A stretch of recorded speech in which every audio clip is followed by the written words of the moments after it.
Une jeune femme timide se urgence intime, ignorant que son médecin est un millionnaire qui va tomber amoureux d'elle. Les lumières fluorescentes des urgences clignotaient au-dessus de sa tête, projetant une lueur stérile sur les rangées de visages fatigués et de corps endoloris.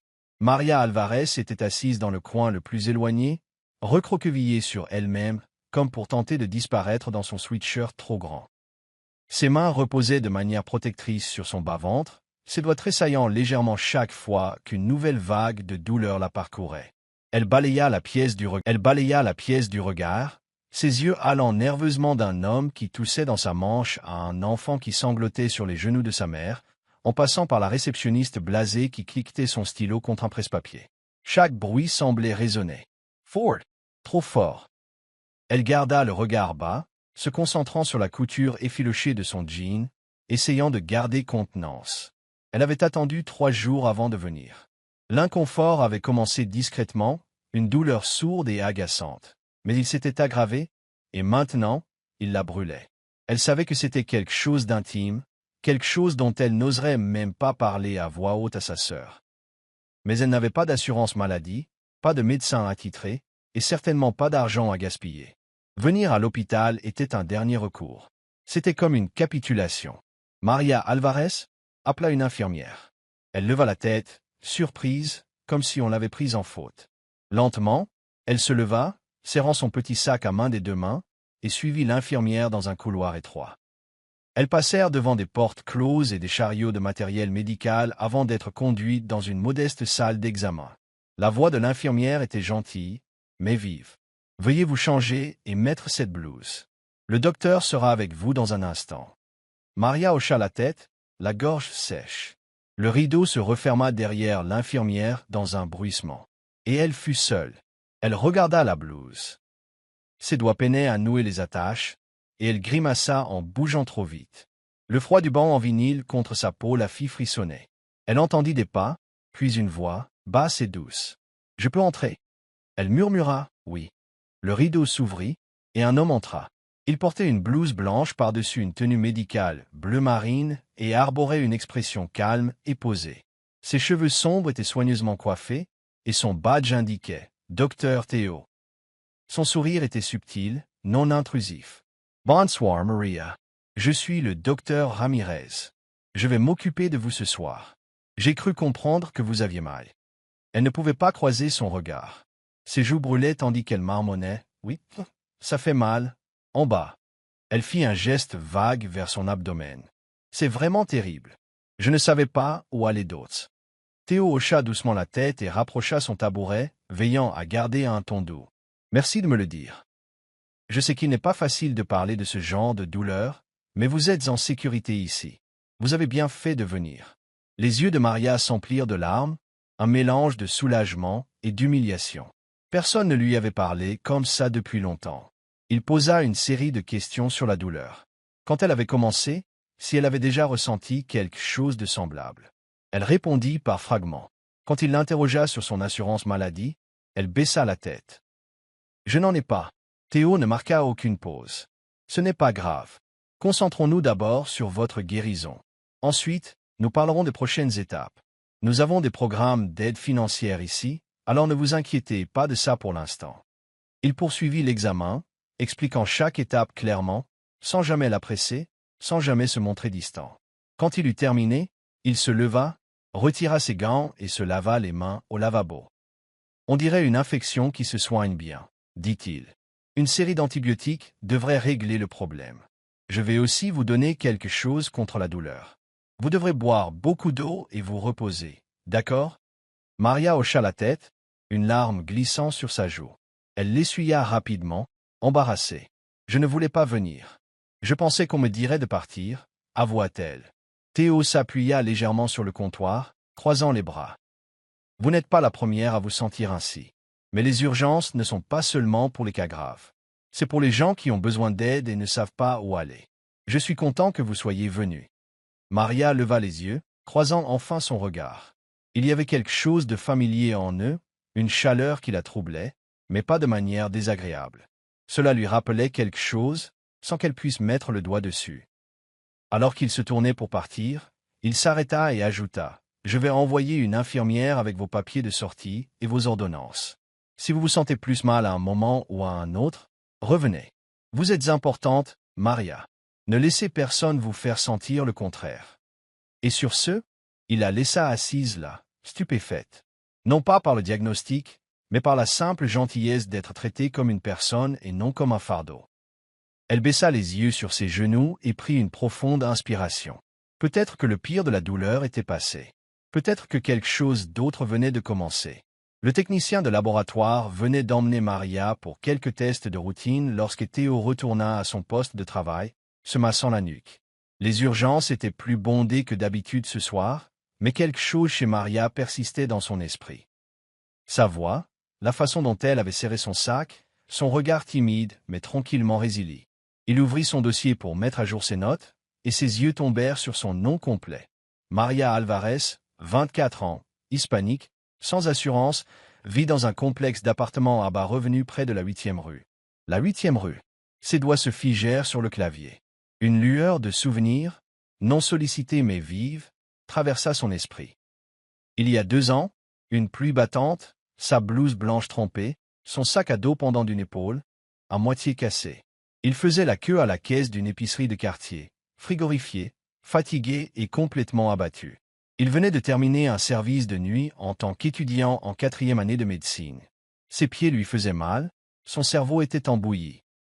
Il avait pris un paquet de nouilles instantanées et une barre de céréales bon marché, espérant tenir le week-end avec ses 7 derniers dollars. Quand la caissière sonna les articles, sa carte fut refusée. 2 fois. Il se souvint de la chaleur montant à ses oreilles. Il avait dit à la caissière d'annuler, qu'il laisserait tout, que tout allait bien. Ce n'était pas le cas. Mais alors, une voix douce derrière lui avait parlé. « Laissez, je m'en occupe. » Il s'était retourné pour voir une jeune femme en uniforme de supermarché, un minuscule badge indiquant « Maria ». Elle semblait jeune, peut-être 22 ans, ses cheveux sombres attachés en une tresse. Ses yeux avaient croisé les siens, non pas avec pitié, mais avec calme. « Ce n'est que quelques dollars », avait-elle dit en haussant les épaules. Il avait essayé de refuser. Elle avait insisté. Il avait marmonné un merci et était sorti sous la pluie, nouilles et barres de céréales en main, ne sachant pas ce qui piquait le plus, sa fierté ou le fait que quelqu'un ait vu sa détresse. Ce ticket de caisse avait fini dans la poche de sa blouse. D'une manière ou d'une autre, il n'en était jamais sorti. Quand il obtint son diplôme, il le glissa dans son portefeuille, derrière son permis, comme un rappel silencieux. Les gens sont bons, même quand le monde semble hostile. Maintenant, en regardant le dossier de la patiente, il réalisa que c'était elle. Maria. Le même nom, la même force timide. Sa poitrine se serra, et il s'éloigna du bureau, arpentant la pièce une seconde avant de retourner dans sa chambre, juste au moment où l'infirmière l'aidait à se recoucher. Maria était encore pâle, ses doigts tripotant l'ourlet de la couverture. « Comment vous sentez-vous » demanda Théo en entrant. « Un peu mieux » répondit-elle doucement. Ils ont dit que les résultats seraient bientôt prêts. Il hocha la tête et s'assit sur le bord du tabouret voisin, l'observant un instant. Puis, prudemment, il demanda « Avez-vous déjà travaillé dans une petite épicerie près de la 8e rue ?» Elle cligna des yeux, surprise. « Oui, je faisais le service de nuit là-bas. » « Pourquoi ?» Son sourire était doux. « Vous ne vous souvenez probablement pas de moi, mais je me souviens de vous. » Elle inclina la tête, incertaine. « Que voulez-vous dire ?» Il se pencha légèrement en arrière, sa voix calme mais chaleureuse. « Il y a 2 ans, il pleuvait à verse. J'étais fauché, épuisé, et j'essayais d'acheter des nouilles instantanées et une barre de céréales. Ma carte a été refusée, et une jeune femme en gilet bleu s'est avancée et a payé pour moi. » Les yeux de Maria s'écarquillèrent. « Attendez, c'était vous. » Il hocha la tête. « Je ne l'ai jamais oublié. J'ai gardé le ticket. Je l'ai toujours. » Ses joues s'empourprèrent, à la fois d'embarras et d'incrédulité. Ce n'était rien, juste 2 dollars. « C'était tout ?» dit Théo doucement. « J'étais au bout du rouleau cette nuit-là, et une inconnue m'a rappelé que le monde comptait encore des gens bien. » Maria baissa les yeux sur ses mains, ne sachant que dire. « J'ai toujours voulu vous remercier correctement, » continua Théo. « Je ne m'attendais pas à ce que ce soit comme ça. » Elle eut un rire tremblant. « Eh bien, maintenant nous sommes quittes. Je vous ai acheté des nouilles, et vous me sauvez les ovaires. » Théo gloussa, la tension entre s'adoucissant. Je dirais que vous êtes gagnante au change. Elle sourit pour la première fois depuis son entrée aux urgences, et dans cette petite pièce, sous le bourdonnement des lumières fluorescentes et le bip des machines, quelque chose changea. Non pas à cause d'un grand moment, mais parce que la gentillesse avait bouclé la boucle. Deux personnes qui s'étaient croisées une fois, dans l'ombre des difficultés, se retrouvant à nouveau, sous des lumières très différentes. Maria garda la tête baissée les jours suivants. Dès son retour des urgences, elle avait cherché le docteur Théo Ramirez sur Internet, et ce qu'elle avait trouvé lui serra le cœur. Il n'était pas seulement médecin. Il était l'un des plus jeunes cofondateurs d'une start-up de technologie médicale en pleine croissance, axée sur les soins à bas prix et l'accès communautaire. Son nom apparaissait dans des revues, des interviews, des podcasts. Les urgences qu'elle avait visitées n'étaient qu'une partie de ce qu'il faisait. Il était, à tous points de vue, brillant, un homme de succès, hors de sa portée. Et elle lui avait parlé comme s'il n'était qu'un gentil étranger. Ce lundi-là, lorsque la clinique l'appela pour un suivi, elle reporta son rendez-vous, puis l'annula, puis le reporta à nouveau, à des dates où elle était sûre que Théo ne serait pas de service. Elle ne voulait pas qu'il la revoie, pas maintenant qu'elle savait qui il était, pas alors qu'elle n'était que Maria Alvarez, caissière et babysitter à temps partiel. Avec un loyer en retard et une voiture empruntée au démarrage capricieux, elle commença à prendre des services plus longs à l'épicerie et évita la clinique du quartier, même si elle ressentait encore des douleurs occasionnelles. Elle se disait que ça passerait. Elle ne pouvait pas se permettre d'être la fille qui s'attachait à un visage aimable, surtout pas celui d'un millionnaire en blouse blanche. Mais le monde est plus petit qu'on ne le pense. Un soir de pluie, elle sortait de la pharmacie après avoir récupéré une ordonnance pour sa voisine âgée, Madame Calderon. La canne de la vieille dame avait glissé sur le trottoir mouillé et Maria l'avait entourée d'un bras, la guidant lentement sous le vent. Il pleuvait à verse maintenant, le vent fouettant la pluie de côté. Maria n'avait ni parapluie, ni veste, juste son pull de travail délavé. Elle l'enroula autour des frêles épaules de la vieille femme et se tint près d'elle, la protégeant de son propre corps en attendant le bus qui ne venait pas. Elle riait doucement avec Madame Calderon à propos de la pluie quand elle entendit une voix derrière elle. « Vous faites toujours ça ?» Elle se retourna, et il était là. Theo, debout sous un parapluie sombre, sa tenue médicale à moitié couverte par un long manteau noir. Ses yeux étaient fixés sur elle, pas sur la pluie. Le cœur de Maria s'arrêta. « Dr. Ramirez !» Il ignora le titre. « C'est Théo. Et c'est moi qui devrais demander ce que vous faites ici, trempé jusqu'aux os. » Maria essaya de se ressaisir. « J'aide juste ma voisine. Sa pharmacie ne livre pas. » Il s'approcha, tendit son parapluie à Madame Calderon sans un mot, et retira son manteau. Avant qu'elle ne puisse protester, il le drapa sur les épaules de Maria. « Vous allez tomber malade, » murmura-t-elle, embarrassée. « Je survivrai, dit-il. Ils restèrent ainsi un instant, sous la faible lueur jaune d'un lampadaire, le vent sifflant entre les bâtiments, l'odeur du pavé mouillé montant autour d'eux.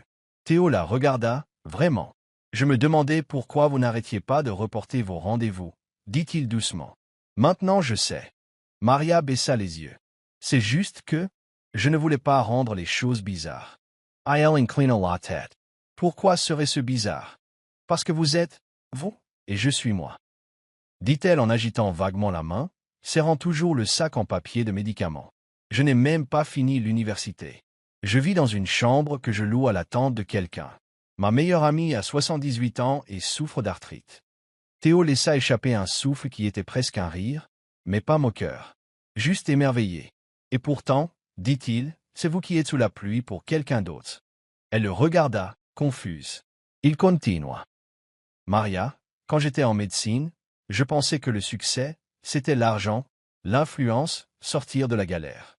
Et puis quelqu'un m'a donné $2 pour un repas que je ne pouvais pas me payer, et ça a tout changé. » Maria rougit, se dandinant sur ses pieds. « Je ne voulais rien dire par là. »« Je sais, » dit-il. « C'est ce qui a rendu ce geste si important. » Ils se turent à nouveau jusqu'à ce que le bus tourne enfin au coin de la rue. À son arrivée, Théo aida Madame Calderon à monter les marches et fit signe au chauffeur d'attendre qu'elle s'installe. Quand il se retourna, Maria tenait toujours son manteau serré autour d'elle. « Vous n'avez pas à m'éviter, » dit-il gentiment. « Vous n'êtes pas moins que les autres à cause de votre travail ou de votre passé. » Maria se mordit la lèvre. « Mais les gens comme vous Vous ne finissez pas avec des gens comme moi. Alors peut-être que les gens comme moi ont cherché au mauvais endroit. La pluie commença à se calmer. Maria expira lentement. Théo esquissa un petit sourire, reculant. Je vous verrai à votre prochain suivi. Elle hésita, puis hocha la tête. Alors qu'il s'éloignait, elle resta immobile, le manteau de Théo toujours chaud sur ses épaules. Elle ne se sentait pas encore digne. Mais peut-être, juste peut-être, pouvait-elle commencer à croire qu'elle n'était pas aussi insignifiante qu'elle le pensait. Maria n'a jamais tout à fait cessé d'avoir l'impression de marcher dans le monde de quelqu'un d'autre. Les couloirs de l'hôpital, les sols polis, l'efficacité silencieuse, tout cela semblait trop propre, trop éloigné des dures réalités du loyer, des courses et des voitures en panne. Elle restait dans son coin lors de ses rendez-vous de suivi, répondant poliment aux questions, sans jamais s'attarder. Et pourtant, des choses se sont mises à arriver. La première fut une facture qu'elle ne reçut jamais. Elle l'avait redoutée, sachant pertinemment qu'elle n'avait pas atteint sa franchise, que sa visite aux urgences entraînerait des coûts qu'elle ne pourrait pas couvrir. Mais aucune facture n'arriva. Un mois passa, puis un autre. Finalement, elle se rendit au bureau de la facturation et demanda. L'employé parut confuse, tapotant sur un clavier. Il n'y a aucun solde impayé à votre nom. Maria Franca, Les Sourcils. Ce n'est pas possible, n'est-ce pas?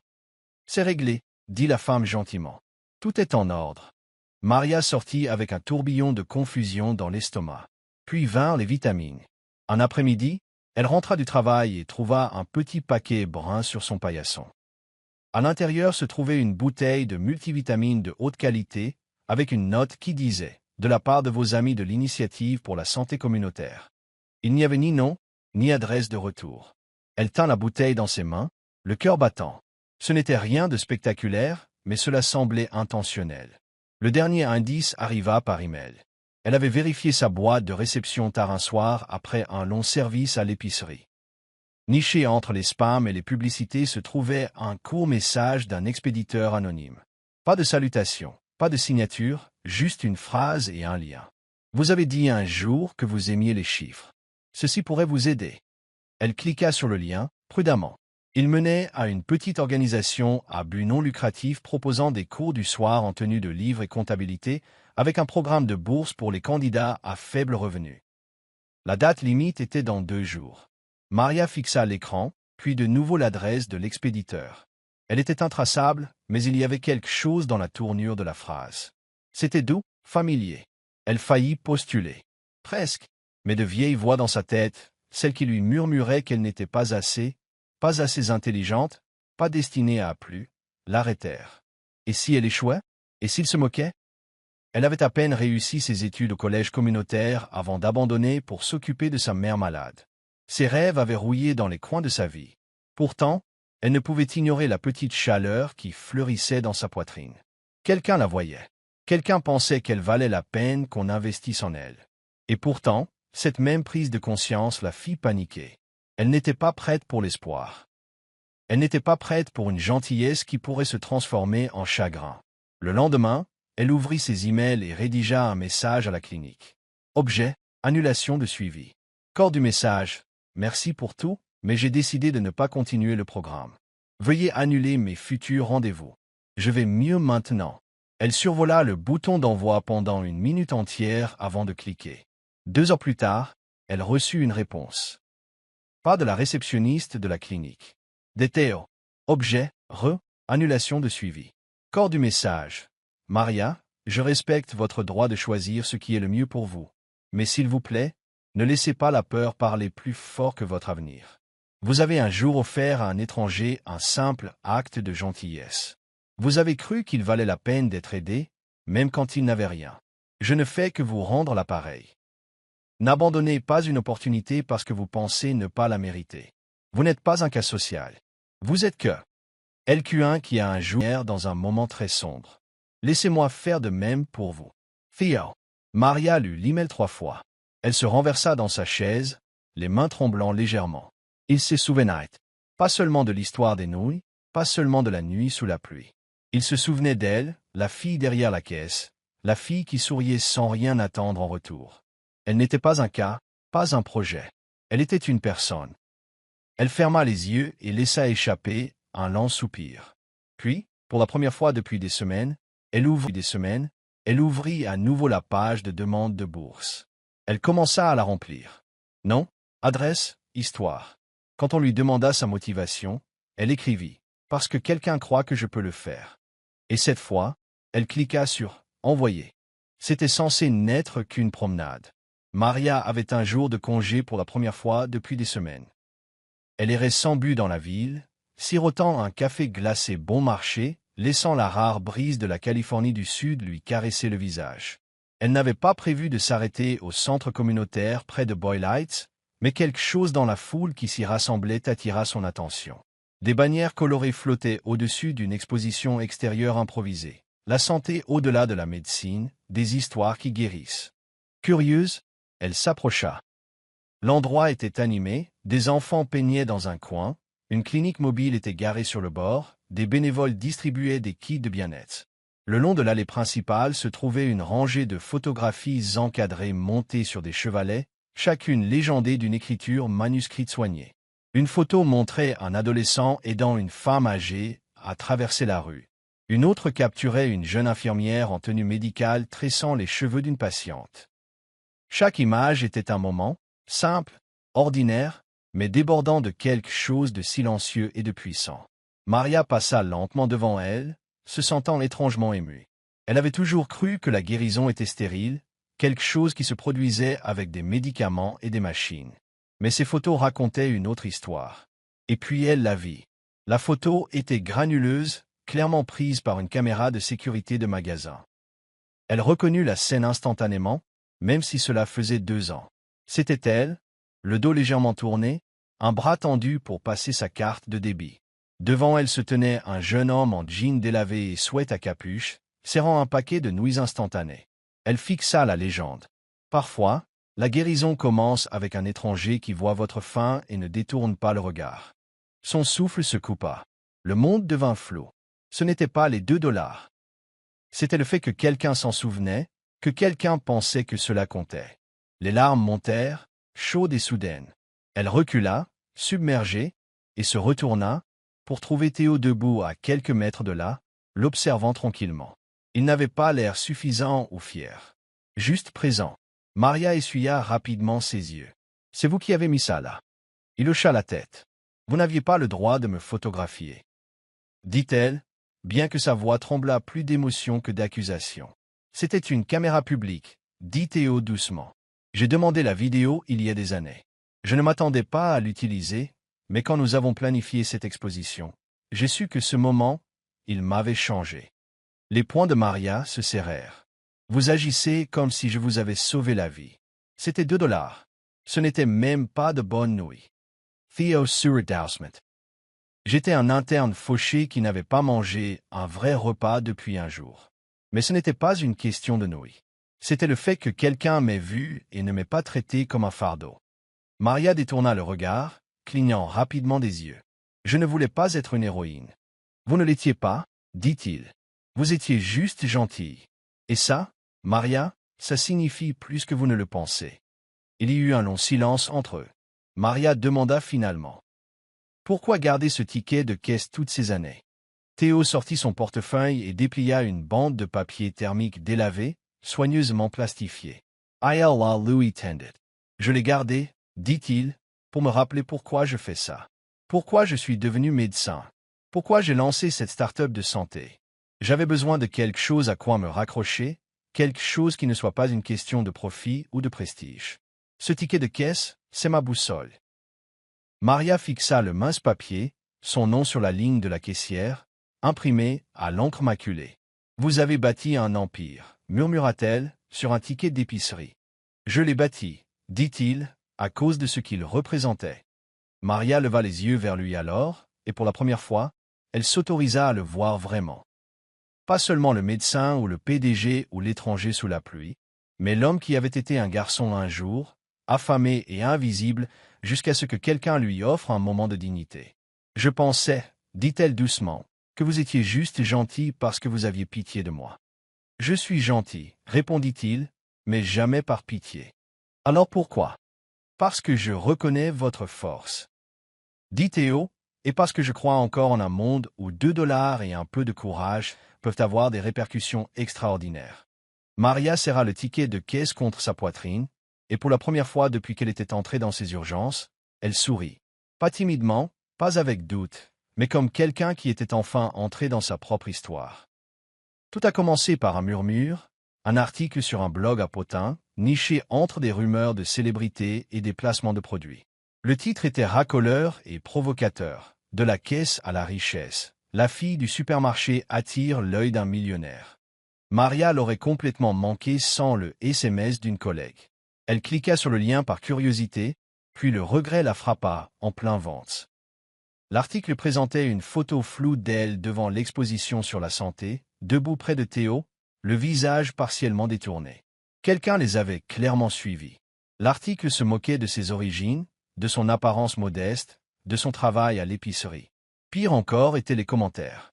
Elle doit être douée pour autre chose que de ranger les courses. Typique, les mecs tombent dans le panneau de l'histoire triste de la pauvre fille. Voyons combien de temps elle dure une fois que le frisson sera passé. Maria sentit ses mains devenir froides. Elle se souvient à peine avoir posé son téléphone.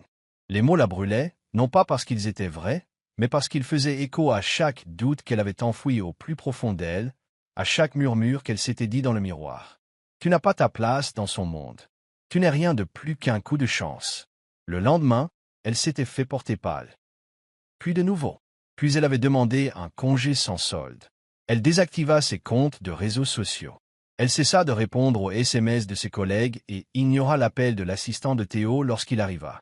Elle passa les 3 jours suivants recroquevillée sur son canapé, téléphone en silencieux, lumière tamisée, une douleur creuse dans la poitrine. La chaleur qu'elle avait commencé à ressentir, le fragile sentiment d'appartenance, semblait se fissurer sous le poids de ses cruelles suppositions. Elle ne s'était même pas rendue compte qu'elle avait recommencé à croire en elle, jusqu'à ce que tout soit brisé. Puis, le 4e matin, son propriétaire sonna à son appartement. « Une livraison pour vous », dit-il en tendant un paquet brun ordinaire. Il n'y avait pas d'étiquette d'expéditeur, juste son nom écrit d'une main ferme et soignée. Elle le porta sur la table de la cuisine et l'ouvrit lentement. À l'intérieur se trouvait une petite boîte à bijoux blanches. Son soufflet s'écho pas. Non pas parce que c'était un bijou, mais à cause de ce qui était plié à l'intérieur. Le ticket de caisse. Délavé maintenant, toujours froissé. Le même ticket d'épicerie d'il y a 2 ans, soigneusement plastifié, posé sur un lit de feutre doux. En dessous, une note manuscrite sur du papier ivoire épais. Elle a lu à voix haute, la voix tremblante. Cette nuit-là, tu m'as donné 2 $. J'ai gardé ce ticket depuis, pour me souvenir du genre de monde en lequel je crois. Aujourd'hui, je te rends 2 choses en échange, la confiance et une chance d'aimer. Pas de nom, pas de signature, mais elle savait. Maria tint la note pendant un long moment, ses doigts traçant les bords. Elle sentit quelque chose s'agiter dans sa poitrine. Pas de la défiance, ni même du courage. Juste de la clarté. Les gens parleraient. Ils l'avaient toujours fait. Sur son apparence. Sur ce qu'elle méritait ou non. Mais dans ce petit moment silencieux, avec le passé délicatement plié dans une boîte sur sa table, elle comprit ce qui comptait. Elle n'avait pas demandé les feux de la rampe. Elle avait un jour tendu la main à quelqu'un, et ce petit geste lui était revenu, non pas comme de la gloire, mais comme de la grâce. Elle pressa le ticket de caisse contre son cœur, les yeux se fermant. Fini de se cacher. Fini de s'excuser d'être gentille. Pour la première fois depuis des jours, Maria se leva, se dirigea vers la fenêtre et laissa la lumière entrer. Maria resta devant l'hôpital pendant 10 bonnes minutes avant de pouvoir bouger. Les portes automatiques se dressaient comme les portes d'un passé qu'elle n'était pas sûre d'être prête à affronter à nouveau. Mais le souvenir de la petite boîte contenant le ticket de caisse, toujours rangé en sécurité dans son sac, lui donna de la force. Elle entra. Les couloirs bourdonnaient d'activité. Des infirmières qui courent, des téléphones qui sonnent, des moniteurs qui bipent en rythme régulier. Familier. Et pourtant, cette fois, c'était différent. Elle n'était pas là pour disparaître dans la foule. Elle était là pour dire quelque chose d'important. Un membre du personnel la reconnut de ses visites précédentes et lui indiqua la salle de repos. Théo était là, penché sur un dossier, griffonnant des notes.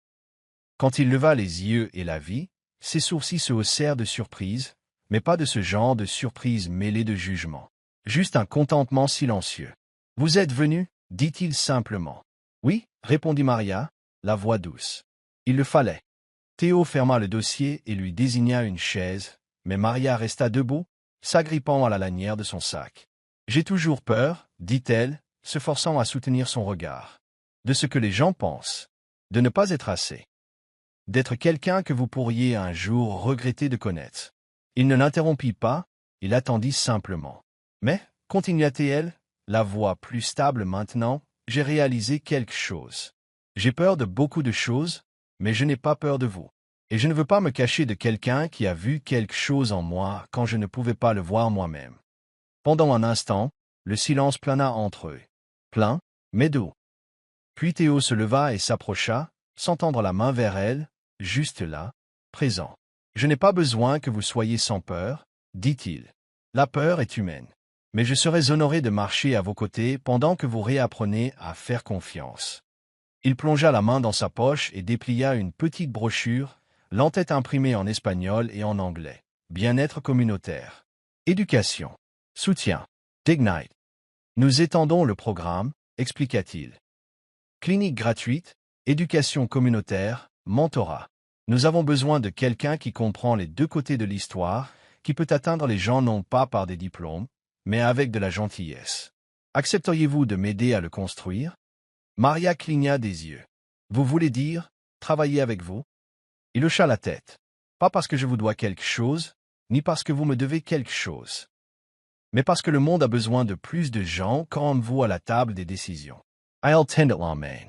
Pas en tant que médecin, pas en tant que millionnaire, mais simplement en tant qu'homme offrant un commencement. Maria fixa sa main, puis leva lentement la sienne. Elle hésita juste une seconde, puis posa sa paume dans la sienne. Chad, stable. Je veux essayer, murmura-t-elle. Il sourit, non pas triomphalement, mais comme quelqu'un qui venait de voir une porte s'ouvrir et la lumière du soleil inonder la pièce.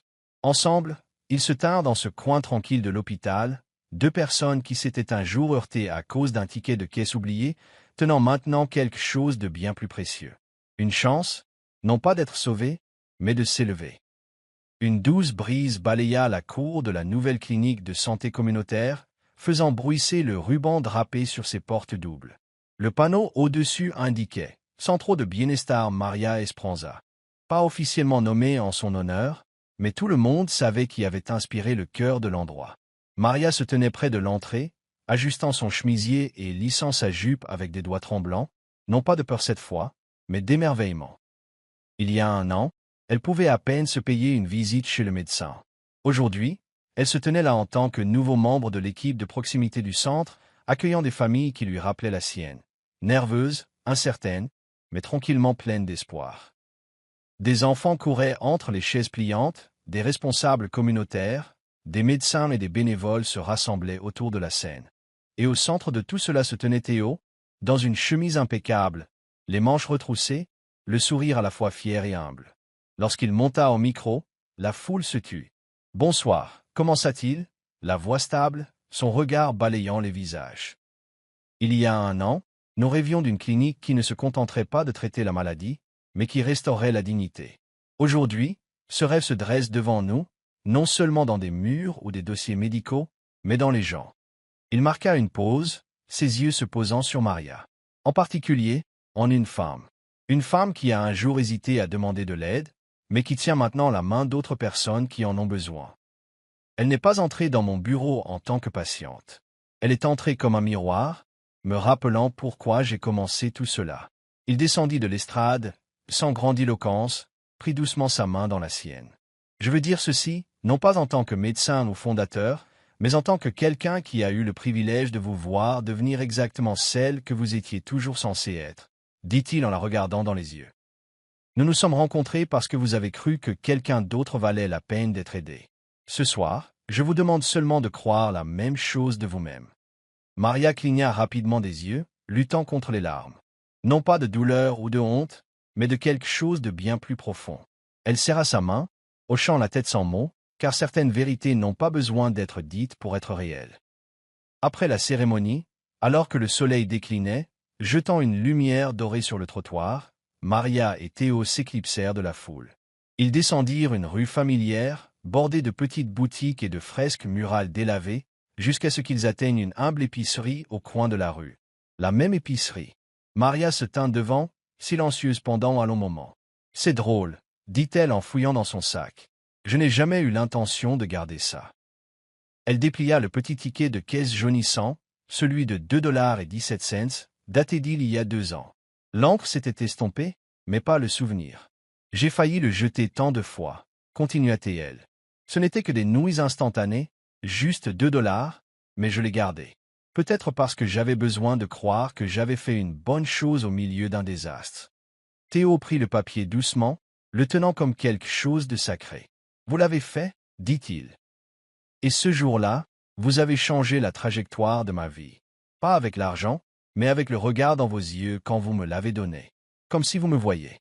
Comme si je comptais. » Maria sourit, de ce genre de sourire qui vient de l'intérieur. « C'est étrange, » dit-elle. « Je pensais que je serais toujours l'arrière-plan dans les histoires des autres, mais vous m'avez fait sentir que je pouvais être plus que ça. »« Vous l'étiez déjà, » répondit Théo.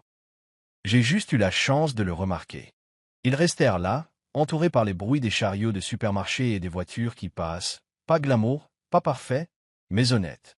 Puis, sans fanfare, Théo tendit à nouveau la main vers elle. « Alors, » dit-il avec un doux sourire, « on achète quelque chose?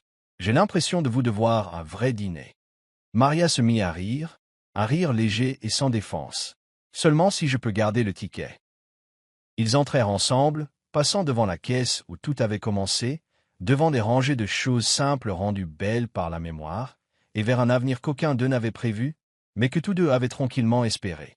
Parfois, la guérison ne vient pas de la médecine. Parfois, elle commence par une petite gentillesse, un silence partagé, et 2 personnes qui se souviennent de ce que c'est que d'être vues et qui choisissent, contre toute attente, d'avancer ensemble. Si cette histoire a touché votre cœur, vous a rappelé le pouvoir des petites attentions, ou vous a fait croire en un amour qui naît des endroits les plus discrets, alors vous êtes exactement le genre d'âme pour qui nous écrivons. Chez Histoires qui touchent l'âme, nous vous apportons des récits réels, bruts et sincères qui mettent en lumière la beauté cachée dans la vie de tous les jours. Des histoires de résilience, de connexions inattendues et du courage silencieux de choisir l'espoir. Abonnez-vous à notre chaîne maintenant et rejoignez une communauté qui croit aux secondes chances, aux cœurs qui guérissent et à ce genre d'amour qui n'a pas besoin d'être bruyant pour être vrai. Activez la cloche de notification pour ne jamais manquer une histoire qui pourrait bien rester avec vous longtemps après que l'écran s'estompe. Parce qu'ici, chaque histoire touche une âme. Peut-être que la prochaine touchera la vôtre.